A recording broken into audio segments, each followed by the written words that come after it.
এত বড় বিশাল তাফসিরুল কোরআন, কোরআন হাদিসের মাহফিলকে নিয়েও মানুষ সমালোচনা করে।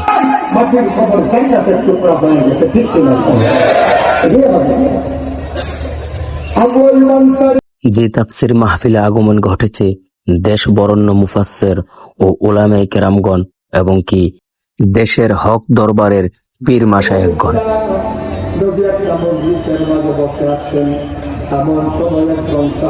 পূর্বের ইতিহাস ঘাটাঘাটি করলে দেখা যায় যে মাহফিলের বিরোধিতা করেছে টেরোরিস্ট, ফ্যাসিস্ট, স্বৈরাচার, ভারতের আধিপত্য বিস্তারকারীরা।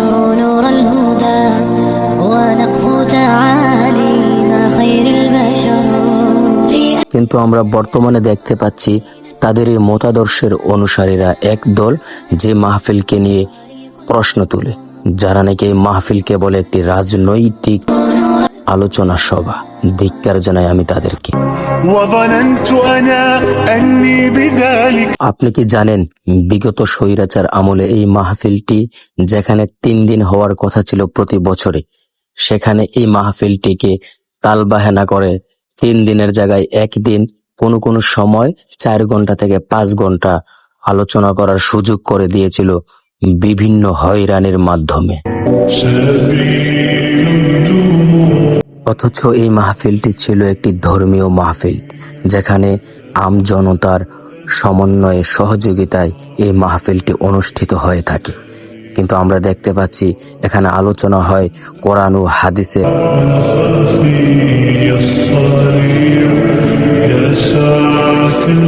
অথচ কিছু লোক এটাকে সহ্য করতে না পারে, তারা রাজনৈতিক প্রতিহিংসায় এই মাহফিলকে তর্কিতর দিক ঠেলে দেয়, যেটা নাকি একটি দুঃখজনক ঘটনা এই বাংলাদেশের 90% মুসলমানের দেশের মধ্যে। ভাবা যায় এটা। আর এই মাহফিলটি শুধু পুরুষদের জন্য না। 3 দিন ব্যাপী তাফসিরুল কোরআনের মাহফিলের মধ্যে রয়েছে মহিলাদের জন্য 1 দিন কোরআন ও হাদিসের আলোচনা সভা, মহাসমাবেশ, যেখানে নাকি চান্দোলার মহিলারা, নারীরা এখানে স্বতঃস্ফূর্তভাবে এই মাহফিলটিকে উপভোগ করেন।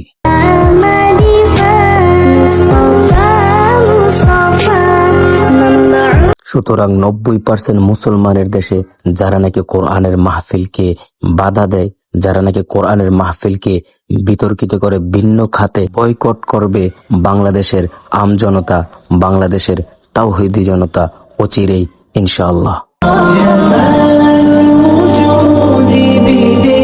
আপনি কি জানেন এই স্টেজ সাধারণ স্টেজ নয়। এই স্টেজে বসেছিলেন কোরআনের পাখি আল্লামা সাইদি রহিমাহুল্লাহ। এই স্টেজে বসেছিলেন আল্লামা লুৎফুর রহমান, যাকে আমরা কোরআনের ভাষ্যকার বলে থাকতাম।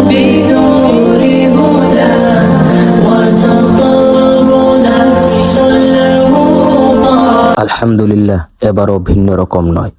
এই মাহফিলে এসেছিলেন হাজারো আলেমের ওস্তাদুল মুকাররম আল্লামা সাইয়্যিদ কামাল উদ্দিন জাফরি, আল্লামা প্রফেসর রফিকুল ইসলাম মাদানী, আল্লামা আবু নসর আশরাফি এবং কি কামরুল ইসলাম সাইদ আনসারি এবং 10 বরেণ্য মুফাসসিরগণ এখানে আগমন ঘটেছিলেন।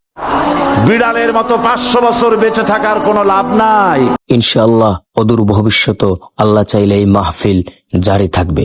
এই কোরআনের আলোচনা, এই কোরআনের সভা, এই মুফাসসিরগণদের মিলন মেলা কিয়ামত পর্যন্ত জারি থাকবে। তাদের হৃদয়ে আল্লাহর ভয়, মহান আল্লাহ পাক যেন এই মাহফিলকে কবুল করেন। যারা নাকি এই মাহফিলকে নিয়ে বিভিন্নভাবে ষড়যন্ত্র করে, আল্লাহ যেন তাদেরকে উত্তম ফায়সালা করে দেন। আমিন। রাতের আধারে যারা সেজদাতে রয়, দু চোখের অশ্রুতে নদী যেন বয়।